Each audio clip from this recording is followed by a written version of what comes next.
What's up? James here, owner of DFS.com, and we're doing a morning show today.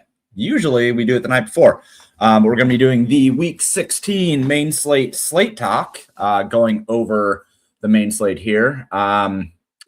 Interesting slate overall. This can be a solo show, obviously. Pablo doesn't exist on Sundays, and I guess I could get other people in here. Maybe hold on. Let's see if people want to get in here from the Pater group. Let's see.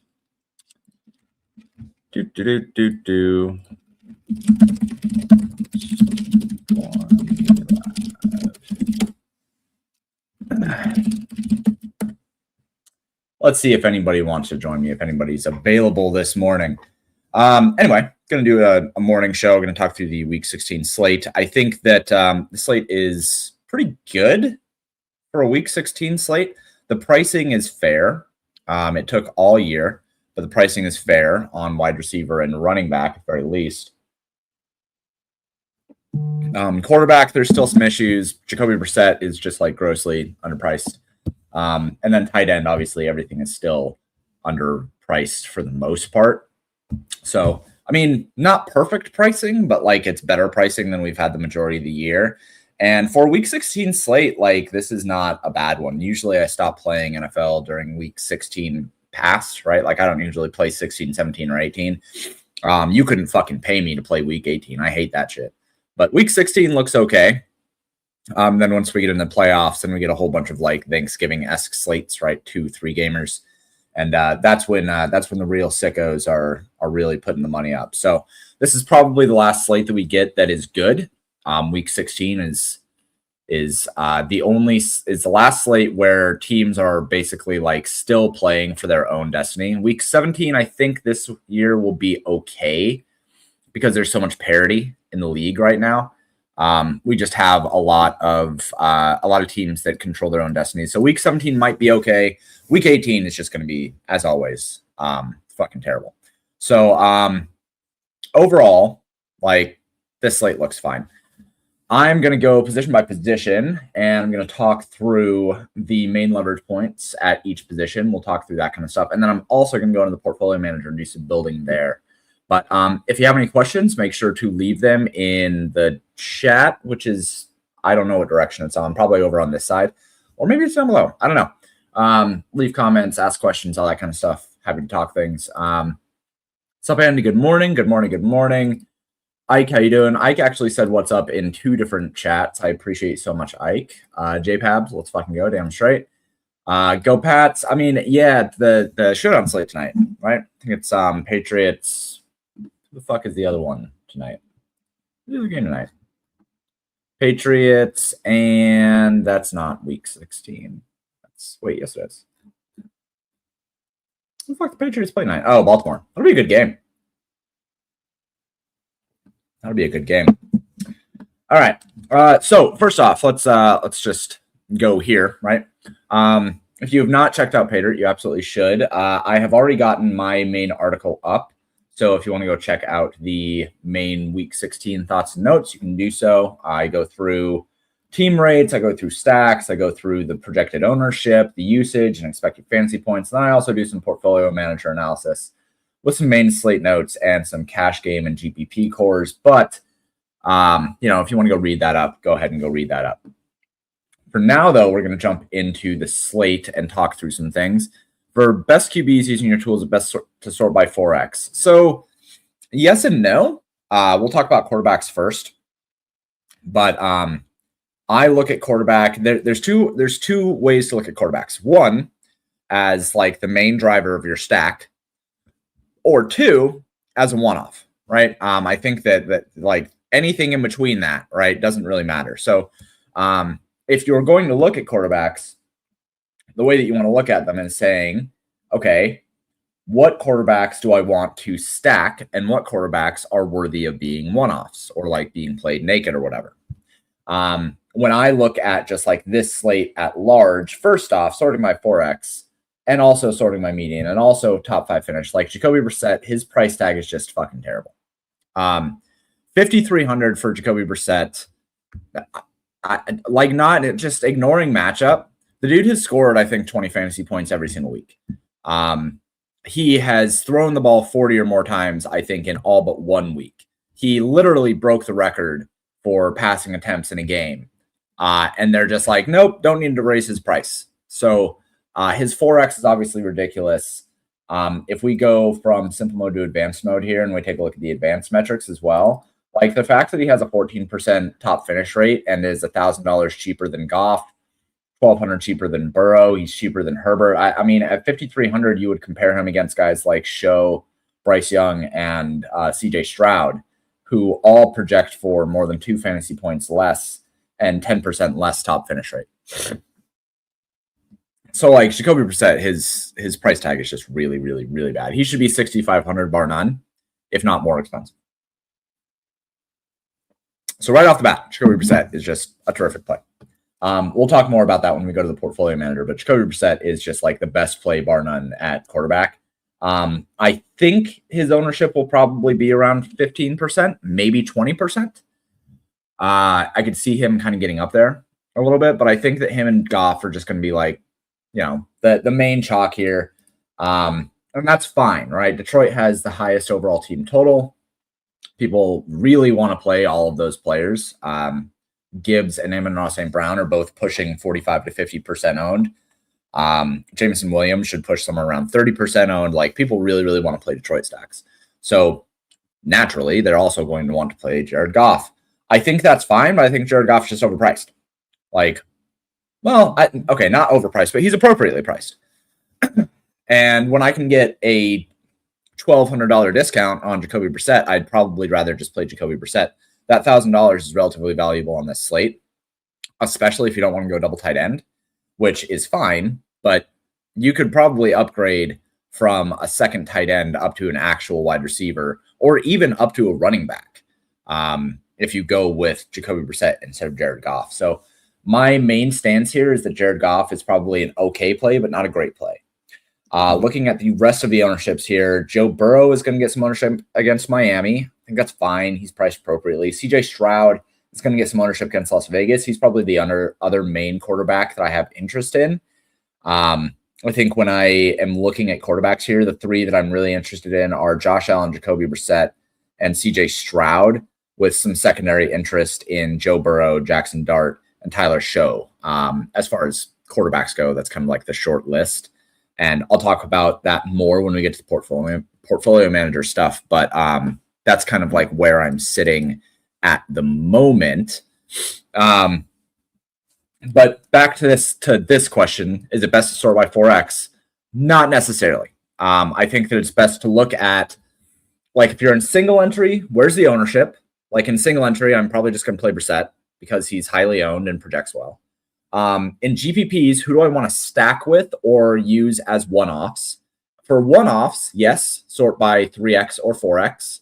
For stacks, it doesn't necessarily matter, right? Like, I don't love the metrics for, say, CJ Stroud. I think he looks like an okay play, but not a great play. But what I'm more interested in really is Nico Collins and Dalton Schultz, right? Like, if I'm going to have a lot of Nico Collins and Dalton Schultz, I might as well have them paired with CJ Stroud some amount of the time. Right. Same thing with Tyler Show. I think that Tyler Show projects fine at 5,400. His 4X rate is not incredible. It's 10%, which is good, but not incredible. But the main reason why I would want to play him is simply because I have a whole bunch of Olave and Juwan Johnson.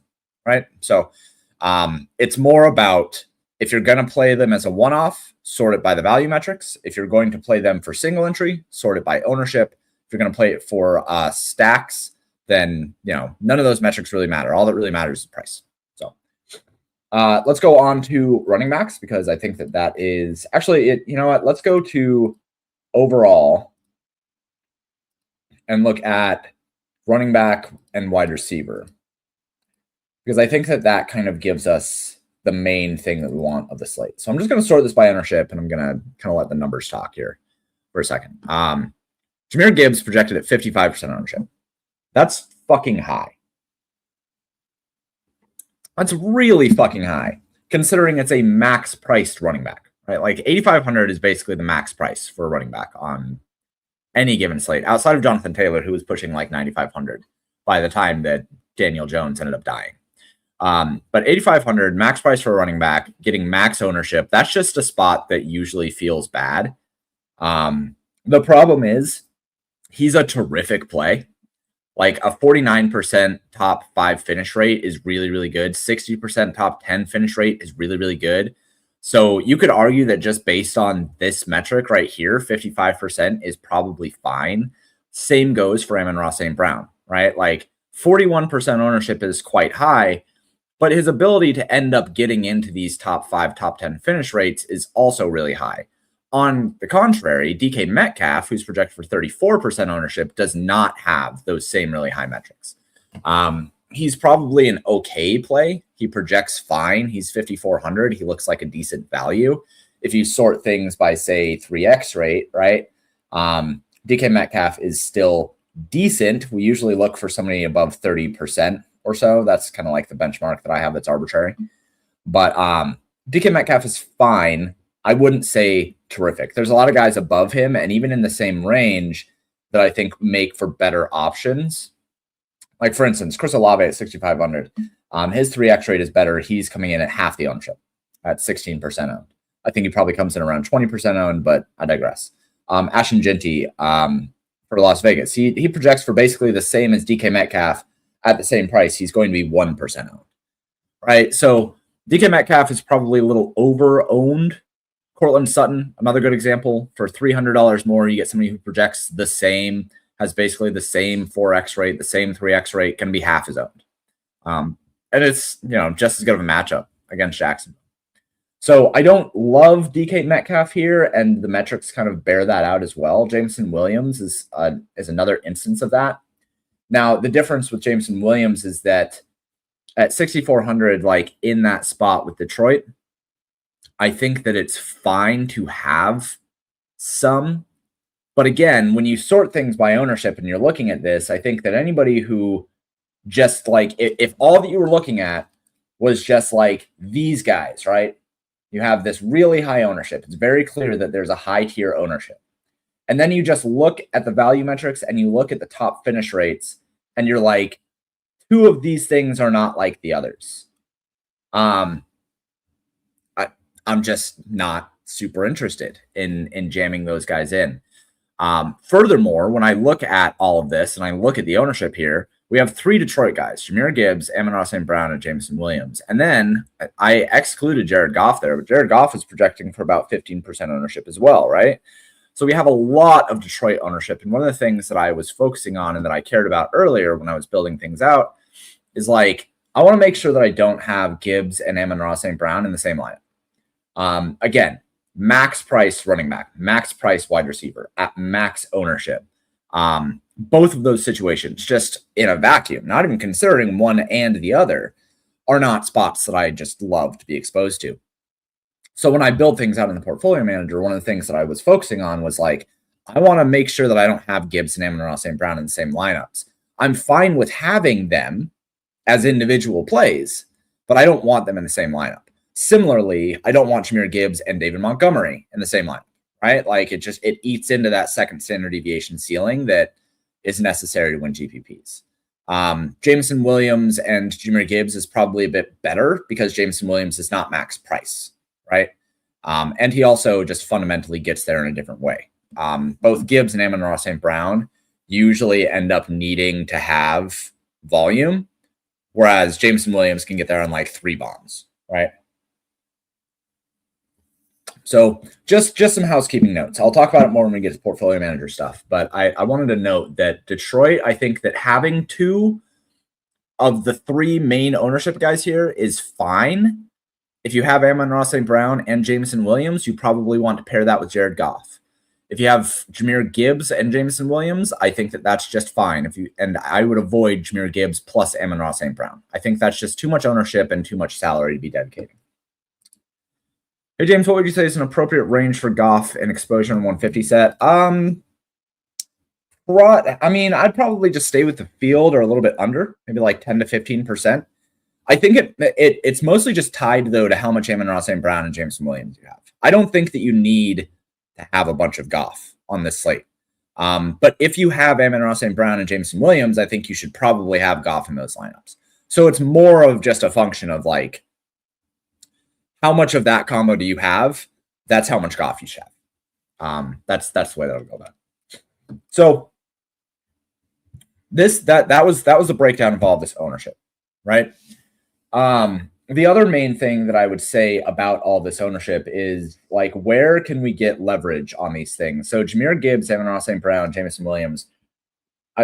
I mean, you could get leverage by just going with David Montgomery, or you can get leverage by overstacking, right? And going with like all three of these guys and maybe no Jared Goff or something like that. But overall, it's kind of hard to get leverage on the Detroit situation outside of just not playing them. The other way that you could go about it is if you wanted to really focus on this game, I think you could go Aaron Rodgers plus DK Metcalf plus like, one of the fucking carousel of tight ends that they have over there, and then bring it back with Gibbs, Amon-Ra St. Brown, or Jameson Williams, or some combination of the two. If you wanted to game stack that, I think that's probably a better way to approach the Detroit and Pittsburgh situation. I don't, it's hard to find leverage on those spots.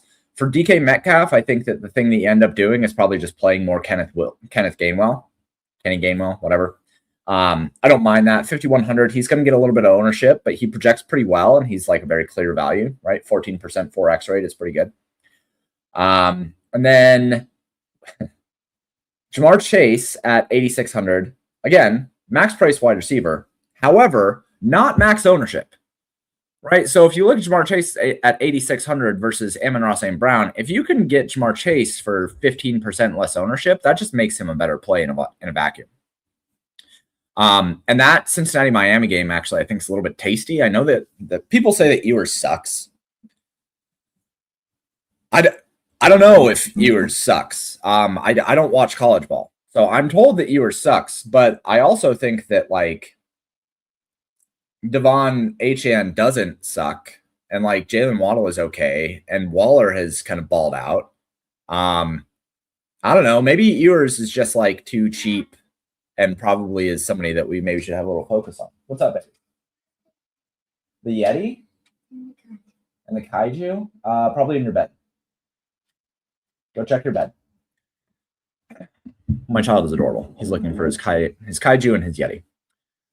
Yeah, I think, Ewers probably is not the worst play in large field. And actually, I just saw Noah ask that question in the chat, and I will, I'll get to that here in a second. But yeah, Jamar Chase overall, I think, is probably a decent play. That game has more upside, I think, than people are willing to admit.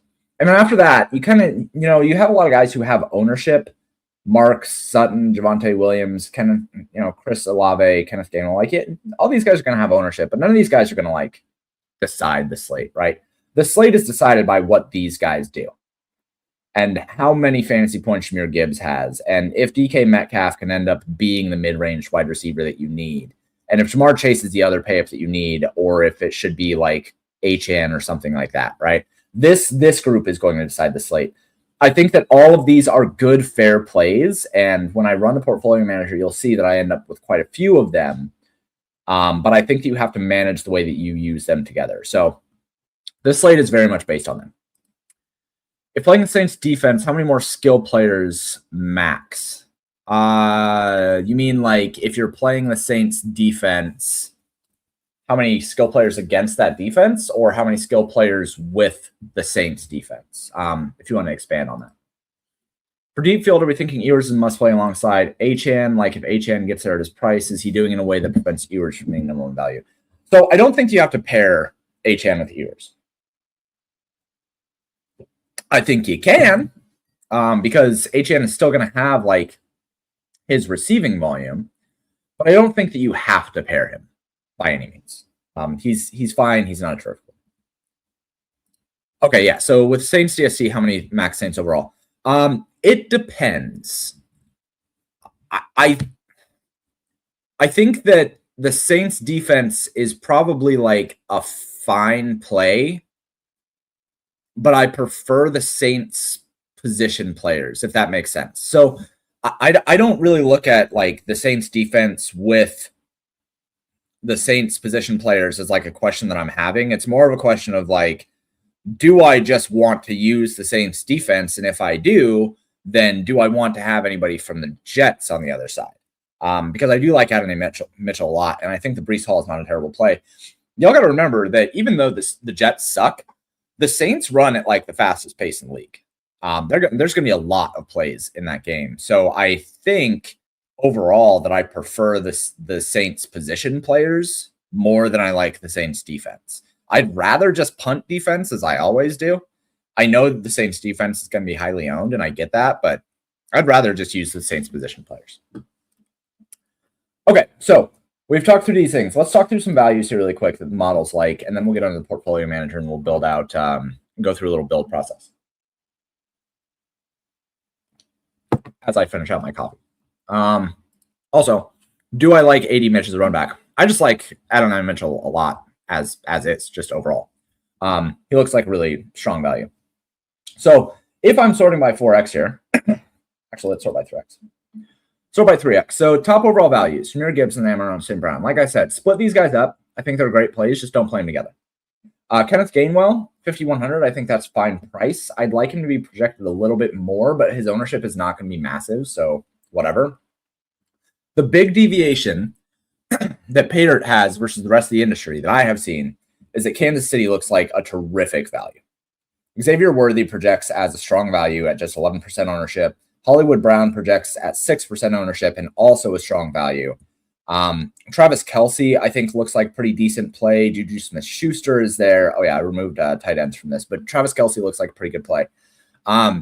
People are underestimating Gardner Minshew as a backup quarterback, I guess. Like, there was Minshew mania for a while, and people fucking loved Gardner Minshew, but they don't want to play cheap Kansas City stacks against Tennessee, which has been like a spot that you can just attack constantly all year. We've been able to attack Tennessee.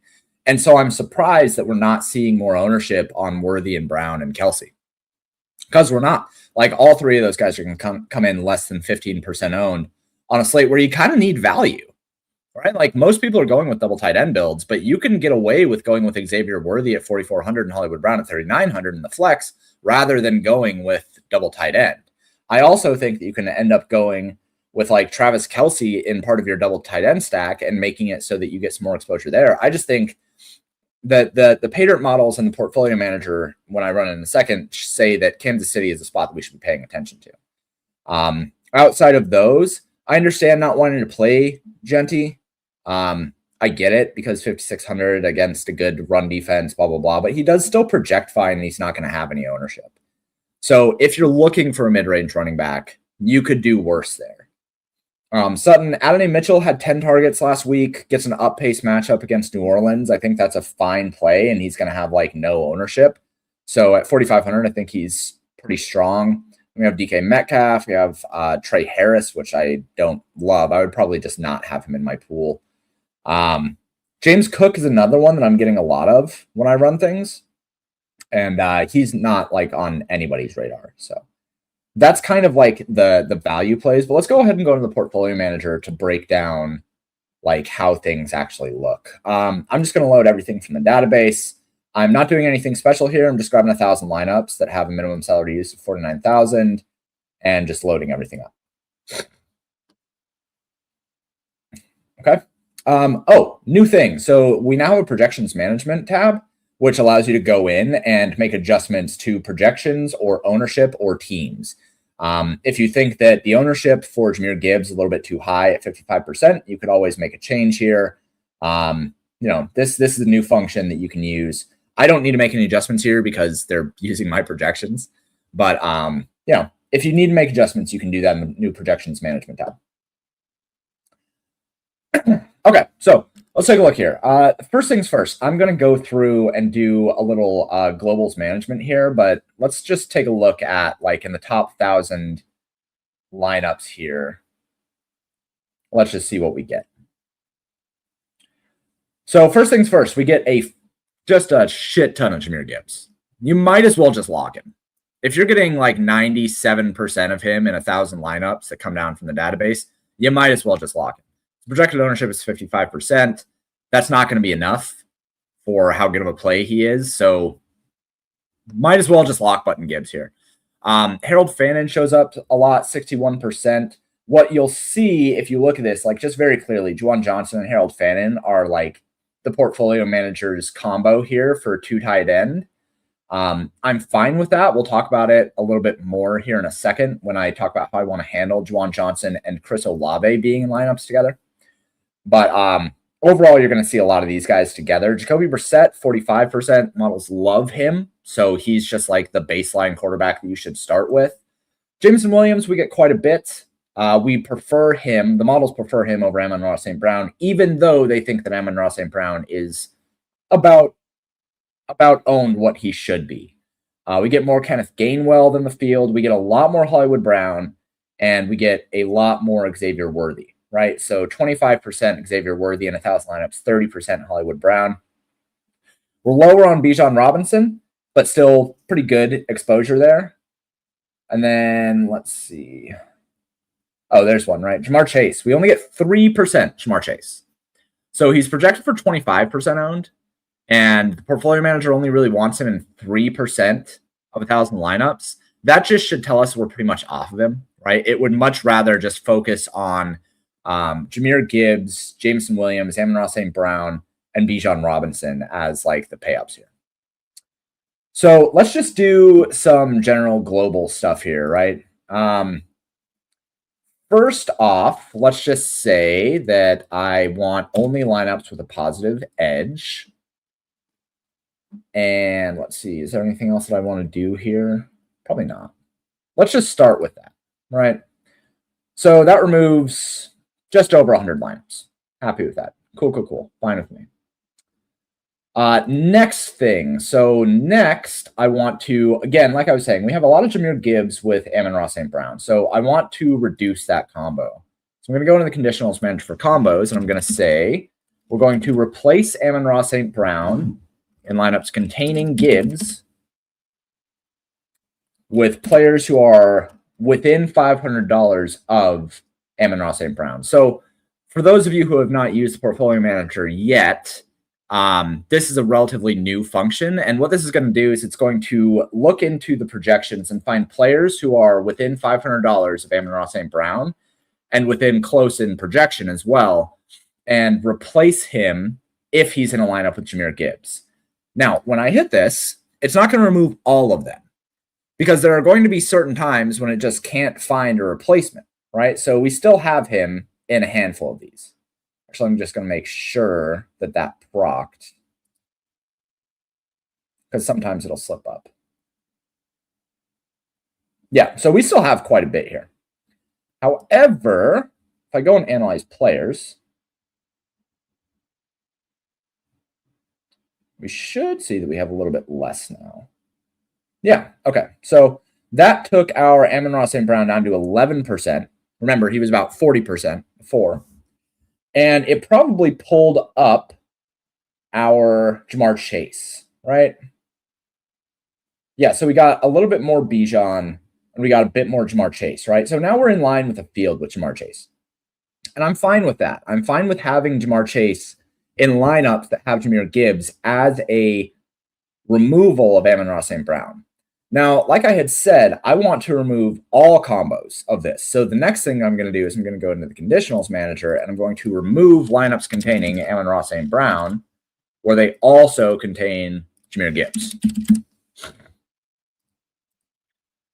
And do that. Okay, so that takes down to 793 lineups. Fine with that. So now we don't have any combos of Jahmyr Gibbs with Amon-Ra St. Brown. I'm fine with having less Amon-Ra St. Brown. I don't mind. That's fine with me. Next thing that I want to do. So if we look at lineups where, and actually first, is there anything else I want to do with this? New base setting. Let's just say global supply. Actually, wait. No, let's not say this yet. There's one more thing that I want to do here. Okay, so I want to say that we want to remove lineups containing Jared Goff. Actually, no, we want to keep lineups containing Goff, where they also contain any of Amon-Ra St. Brown or Jameson Williams. because I don't want Jared Goff lineups that don't have either one of these guys. So let's go ahead and remove any lineups that have Jared Goff that do not contain either one of those guys. Okay, cool. Happy with that. So let's go ahead and save this as globals applied. Save current base. So now let's go ahead and take a look at what players we're getting here.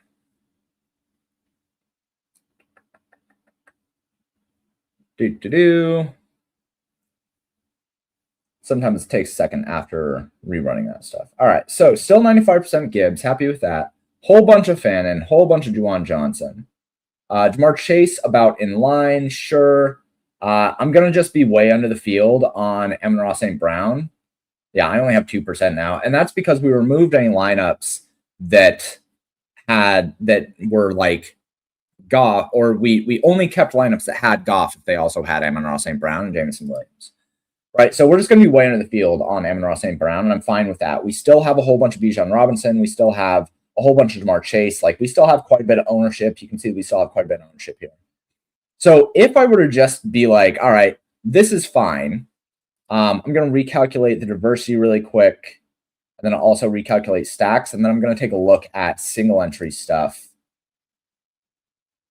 Okay. Let it think. All right. So what is our top overall SE score? So this lineup would be the one that the models want me to use in single entry. Brissett, Gibbs, Gainwell, Chase, Jameson Williams, Keenan Allen, Juwan Johnson, Harold Fanta Jr., and the Jets defense. I think that's fine overall.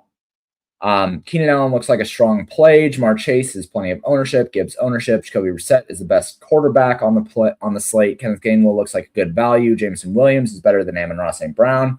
Happy with that, right?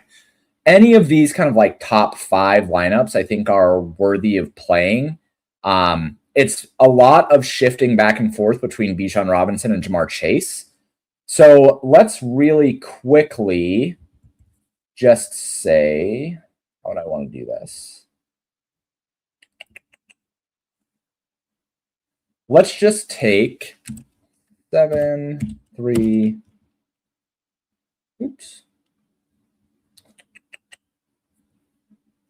0, 12, 13, 21, 11.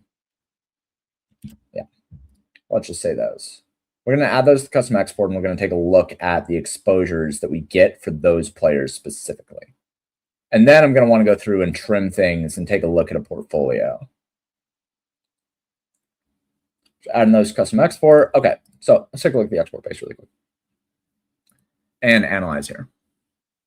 All right, so what do we got here? 100% Juwan Johnson and Harold Fannin. So a lot of 2 tight end stuff. That's basically what single entry should be. We get the Jets defense. We get 100% Jahmyr Gibbs. We get a lot of Jameson Williams with DK Metcalf and Bijan Robinson. So it's kind of with Bijan Robinson and Jamar Chase, you're just making a choice there in terms of your secondary pay up. A lot of Kenneth Gainwell. This basically should be like your core for single entry.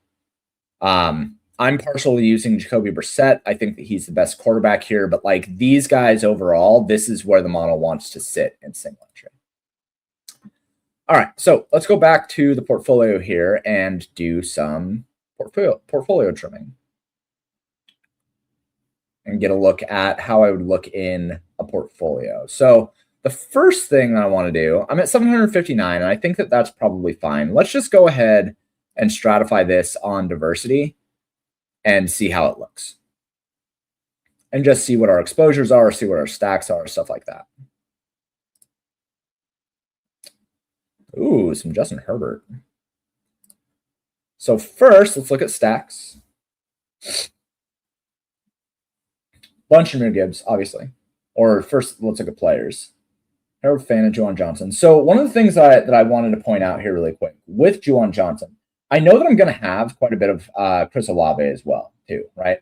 But if I have Chris Olave and I have Juwan Johnson, I want to make sure that I have Tyler Show. So the way that I was doing that earlier, and I'm just going to reset this back to my globals applied, is I want to say we want to keep lineups that contain Juwan Johnson and Chris Olave, where they also contain Tyler Show. And what this is going to do is it's going to remove the lineups that have Juwan Johnson and Chris Olave, but don't have Tyler Show at QB. So like this lineup is going to be gone. But I think that that's important because if those guys both get there, like Tyler Show is going to for sure get there. So I want to remove those guys. And I can apply a lot of that same thinking to guys like CJ Stroud, right? Like we have a CJ Stroud lineup here that is a Detroit stack. And CJ Stroud is cheap enough. I'm fine with that. But like if he gets there, it's probably with Nico Collins and those kind of guys, right? Anyway, we just removed that one. So let's go ahead and now take a look at this again. And what we should see is that we're still going to have a lot of this Harold Fan and Juwan Johnson, but we should have less Juwan Johnson overall.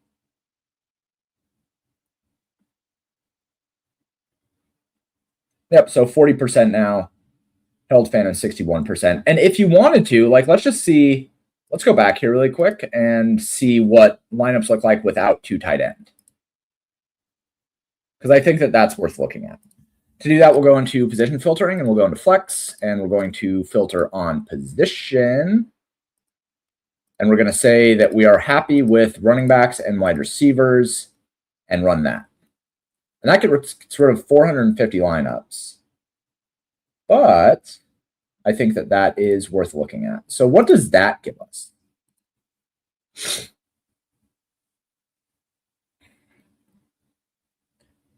That gives us, okay, so now we have a whole bunch of Hollywood Brown, right? So what we're going to see here when we look in the flex now is that we're going to have these Xavier Worthies. We're going to have Juju Smith-Schuster, Travis Kelce in the tight end. We're going to have Gainwell. And we're probably going to have a lot of Hollywood Brown as well, right? Because he is, when you think about the difference between a two tight end lineup and a regular lineup, what you're ending up with is, do I want to have Xavier Worthy or Juju Smith-Schuster or Hollywood Brown instead of a secondary tight end, right? And we see that here. We see, okay, we got a lot more Worthy. We have a whole bunch of Hollywood Brown. I'm sure that we got a little bit more Juju as well, even though he sucks and is just a TikToker. I guess we don't have much Juju. And then a lot of Kenny Gainwell, right? 38%. So it's focusing a lot more on the values now. And I also think that we'll probably see less of lineups where we have Jahmyr Gibbs with Jamar Chase or Bijan Robinson, right? Yeah, so initially we had Bijan Robinson in like the 25% range. We had Jamar Chase in the 27% range. It cut down a lot of those guys and gave us a lot of mid-range values instead. So this is 303 lineups. What happens if we diversify on that? How much Bo Nix is too much Bo Nix, and is it possible to have more than 100%? Look, man, if Bo Nix ends up being my downfall this year, I can accept that as a downfall. That's fine with me. I still think he's probably going to be mid. But he has shown some improvement the last couple of weeks. I will say that. So when we run 150 lineups, we end up with a bunch of Jameson Williams with our Jahmyr Gibbs. I'm fine with that. Like all Jacoby Brissett. I mean, when we look at quarterbacks here, it's Jacoby Brissett 80%, some CJ Stroud, some Justin Herbert, and then just like some dudes, right? Like one instance of Dart, Show, Ewers, Cook, Burrow, like that. You're basically just getting Jacoby Brissett. For running backs, you get Gibbs, Gainwell, Harvey. I like Harvey a lot, by the way. I think Harvey is like a super awesome play for Jacksonville or against Jacksonville. I think he's a strong play. James Cook, we're getting a little bit more than the field. Bijan Robinson, a little bit less. At wide receiver, we actually get it pretty spread out. Jameson Williams, top overall exposed wide receiver. But then we have Hollywood Brown at 44%. DK Metcalf, he ends up being a stronger value when you don't go tight end in the flex. So if you want to go with DK Metcalf, the reason why you're going there is because you don't want to go double tight end. I think that that's fair to say. Worthy, Pat Bryant, another value wide receiver. So what you end up doing is getting your value at wide receiver, your mid-range guys, right? Your Jameson Williams, Chris Olave, Cortland Sutton, Jacoby Myers, Mike Evans, right? Like you're in the 6K range or less at wide receiver when you go with no double tight end. And then at tight end, man, just just a handful here, right?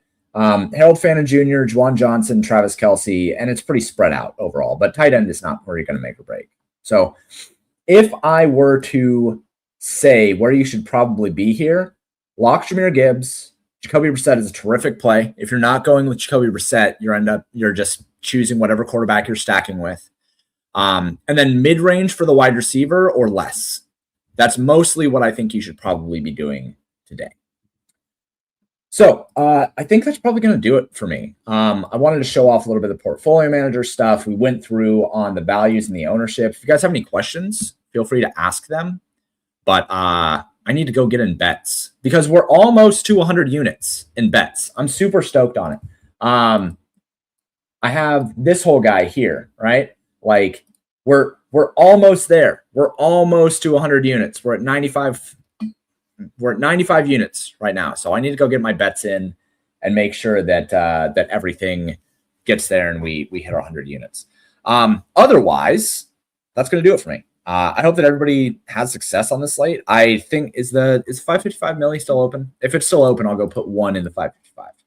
I don't want to play this week, but like I think there's things to take advantage of. Overall, Detroit is like a really solid spot to be on. And I think that if you take advantage of the Kansas City value and you take advantage of like making sure your stacks are not weird, I think this is a good slate. So I'm going to go put some bets in, but thank you guys for the support. If you don't have a subscription, you should go grab a subscription.